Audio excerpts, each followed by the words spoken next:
भ्रष्टाचार विरोधी जन आंदोलन संघटनेचे अध्यक्ष उत्तम पोवार यांनी छत्रपती प्रमिलाराजे रुग्णालयातील भ्रष्टाचाराची चौकशी करून कारवाई करावी, करवीर तालुक्यातील खुपेरे गावातील अतिक्रमण हटवण्यात यावीत, खुपेरे ग्रामपंचायतीचे सरपंच आणि सदस्य यांच्या अपात्रतेसाठी दाखल केलेल्या दाव्यासंदर्भात संबंधित कार्यालयानं प्रलंबित कार्यवाही करून दावा तात्काळ निकाली काढावा,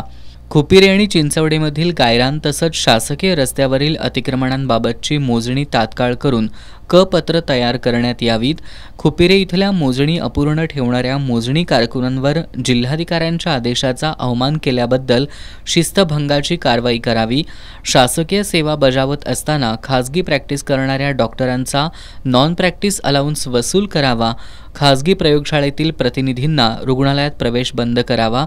चिंचवडे तर्फे कळे इथल्या कृष्णा जाधव यांना तात्काळ नळजोडणी द्यावी यासह अन्य मागण्यांकडे भ्रष्टाचार विरोधी जन आंदोलन समितीनं संबंधित यंत्रणांना निवेदनं सादर केली आहेत। परंतु याबाबत कार्यवाही न झाल्यानं आजपासून संघटनेचे अध्यक्ष उत्तम पोवार यांच्यासह कृष्णात जाधव, विलास चौगुले यांनी जिल्हाधिकारी कार्यालयासमोर आमरण उपोषण सुरू केलंय। आरपीआय गवई गटानं या उपोषणाला पाठिंबा दिलाय।